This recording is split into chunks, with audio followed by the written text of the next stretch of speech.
diretso pa. Hindi pa siya nakukonsider na convicted or pinapaalis doon sa kapangyarihan. Mayor siya mismo ng Davao. Inelect ng kanyang mga kabayan. So powerful daw si Duterte because inelect siya ng kanyang mga kababayan sa Davao.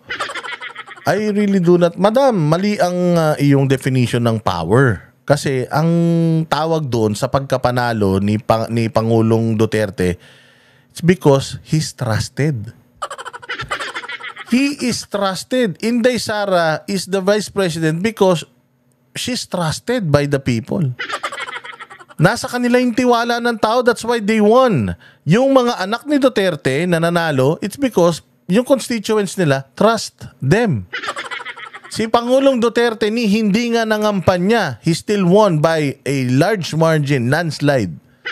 It's because people in Davao trusts him. Si Pulong, si Baste nanalo, mga anak ni Pulong nanalo because people trusts them. Hindi sila nang haras, hindi sila nagbayad, hindi sila nag-vote buying. Binoto pa rin sila ng tao. Nagbayad ang di umano yung mga kalaban nila sa mga tao pero hindi binoto. Kasi nga, nagtitiwala yung tao sa kanila. So hindi yun negative. At parang mali yata yung pagkakaintindi Madam doon sa tanong. Doon sa Davao City. And he enjoys to an extent, no, great political support. Great political support. Tiwala yun, ma'am. Tiwala yun. Kasi kung totoo nga yung sinasabi nyo that they are evil, hindi sila nanalo nung eleksyon. If you are saying that in Davao City, magulo talaga ang Davao at ang Davao Death Squad ay talagang totoo, hindi sana sila binoto sa Davao. Mantakin mo, hindi siya nangampanya, nanalo siya. So, dapat kung nangampanya siya at nanakot siya ng mga tao, natalo sana siya, di ba? O kaya, mali. Kung nanakot siya ng tao, nandoon siya nangangampanya, pwede mong sabihin na, kaya nanalo yan, tinakot na naman yung mga taga-Davao. Pero ito, nakakulong na siya eh. Na-expose na yung mga kabulastugan niya, nandoon na siya sa ICC. So bakit nanalo pa din siya? Dapat nga, natalo na siya eh.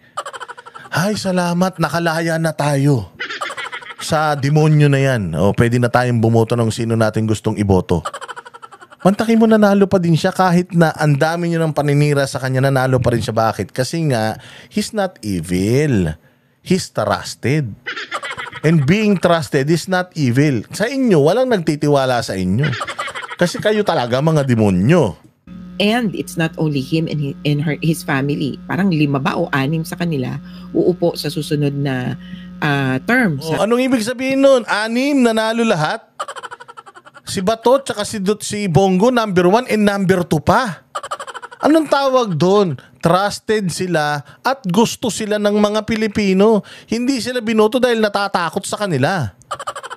Gusto sila, mahal sila ng mga Pilipino kaya sila nanalo. Papaano mo i-convert yung pagmamahal ng Pilipino kaya nanalo into harassing yung mga biktima na yan? Hindi na nila kailangan yan, ma'am. Kasi nga, kung may 10 nagsasabing magnanakaw at kriminal sila, kung majority ng Pilipino, mahal sila at hindi naniniwala, there is no point na i-harass mo pa sila. Takutin mo pa sila kasi wala silang kayang gawin sa'yo. Kaya kami pinatatahimik ng administrasyon na to, pinatitigil kaming bumanat sa administrasyon. Kasi nga, madami kaming boses, madami kaming mga followers, madaming nanonood sa amin, kaya gusto kaming patahimikin. Ganun yun. Kung si Duterte, merong milyon-milyon Pilipinong naniniwala sa kanya na matino siya, tapos meron lang mga 100 taong nagsasabing hindi siya matino, bakit ko pa iisipin yung 100? Diba? Kung yung majority naman gusto ako, tiwala sa akin, milyon-milyon ang bumoto sa akin, hindi ako natatalo. Kasi nga, mantakin mo, not once na natalo si Duterte sa lahat ng tinakbuhan niya. Simula sa Davao hanggang sa national, Bumalik na ulit siya ng Davao. Never pang natalo yan sa eleksyon. Bakit? May tiwala tao sa kanya. Meron bang taong pinagkakatiwalaan na nananakot? Sa June 30, ito pa, may yung mga kakampi pa niya, marami pa rin yan. Senators who are openly supporting him, and ito yung curious, might probably be involved in the investigation or case in the ICC, have been elected as number 1 and number 2. Mantakin mo number 1 and number 2, hindi number 11 and number 12 ba? Number 1 and number 2, ibig sabihin majority of the votes sila nakakuha. Ang boto po is tiwala. So paanong? So ang sinasabi niya, now that they are in power, pwede na nilang takutin itong mga testigo na to. First off, di nga nila alam. First off, hindi naman nila kinoconsider as testigo yan eh. 43 lang eh. Yung pinag-uusapang krimen dyan sa ICC, and you're talking about what, 30,000, 3,000? Hindi nila alam, hindi nila kilala kung sino yan. And for the longest time, kung meron man dapat na nakapangharas sila, that's when they are in power. Diyos ko naman, wala nang kapangyarihan si Pangulong Duterte for the past 3 years. Kaya nyo nga siya naipadala dun eh. Dahil mas malakas na kayo sa kanya eh. Kaya lang, hindi nyo na kayang pigilan yung proseso, yung sistema na entitled siya. Dito kasi sa Pilipinas, hindi gumagana ang batas. Sa ibang bansa gumagana eh. Pasensya na kayo kung unti-unti talagang lumalabo na yung laban ninyo. Siguro, it's about time na talagang maintindihan ninyo na pagka Duterte ang kinalaban ninyo at ang Duterte ang siniraan ninyo, mismong kumbaga yung mga stars ang nag-a-align sa isa't isa para patunayan na mga matitinong tao sila. O kita mo, lahat ng mga followings nila organic, di ba? O tingnan mo yung mga nagrarally nung nakaraan diyan sa ayaw sa impeachment na yung sa pagbabalik ng Senate sa articles of impeachment. 'Di ba lahat puro sa aktivista, mga grupo, 'di ba? Bayan Muna, Gabriela, 'di ba lahat puro sa makakaliwa. O tingnan mo yung mga naggagather kay Pangulong Duterte. May mga grupo ba 'yan? Wala. Puros yan mga Pilipino talaga na pag nalaman nila na merong gathering dito, pumupunta sila on their own. May nag-organize sa kanila, may naghahakot sa kanila. Wala. They go there at their own expense, on their own, because they trust the Duterte. So yung pinakakalat nyo na naman ngayon na possibility takutin ni Duterte itong mga testigo. Una sa lahat, di nila kilala yung mga testigo na yan, di nila ino-honor yung mga testigo na yan. Wala silang pakialam sa mga testigo na yan. First off, nandito na yung kaso sa ICC. So, yan ang inaasikaso nila. And ang pinakatalo nyo lang talaga dito is, sa ibang bansa, yung hustisya kahit papaano gumagana. Dito sa atin, hindi talaga. Sa mga kalaban ng gobyerno, hindi gumagana batas. Pero sa mga kalaban ng gobyerno, ginagamit din yung batas. Yun ang realidad dito sa Pilipinas. Kaya nga nakakalungkot man, pero yun yung current situation natin. And nakakatuwa lang kasi tingnan that ang babait na nila ngayon, na lungkot sila, na talaga namang alalang-alala sila, hindi nyo na mapipigilan yung inevitable. Again, dyan sa ICC, yung mismong prosecution pumayag.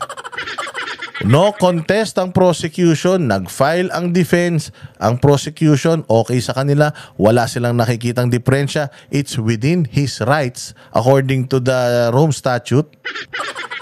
So, kung meron man hindi sumusunod sa batas dito, kayo yun.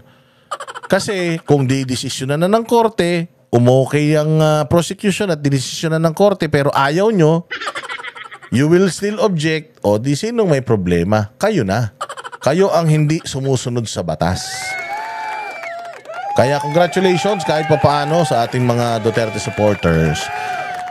kahit papaano nakikita natin unti-unti nakokorek na yung mga mali. Oo, si Bongbong Marcos sobrang laos na. Si Romualdez wala nang kinang. Yung mga makakaliwa na ilang buwan na nagbunyi, saglit lang bagsak na yung mga balikat nila. Si Inday Sara hindi pa mai-impeach.